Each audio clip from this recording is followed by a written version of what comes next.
Is-sit tal-aħbarijiet tal-Partit Nazzjonalista spiċċa jikkopja kelma b'kelma aħbar li ppubblika One News fuq one.com.mt il-ħadd filgħaxija.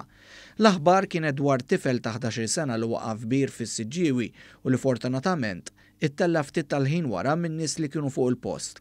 Kif jiġdu ritratti ta' dak li ppubblika Net News, ir-rapport huwa kelma b'kelma ta' dak li rrapporta One News. Saħansitra Net News spiċċa ppubblika il-kliem minn informazzjoni li kiseb One News. B'din is-sentenza One News mhux ċert jekk Net News ikkopjax din is-sentenza kelma b'kelma jew inkella One News spiċċax ukoll is-sors użat mill-Midja Nazzjonalista. Jirriżulta wkoll li ftit wara Net News neħħa l-kliem One News, iżda ħalla l-artiklu kelma b'kelma ta' dak irrappurtat fuq one.com.mt.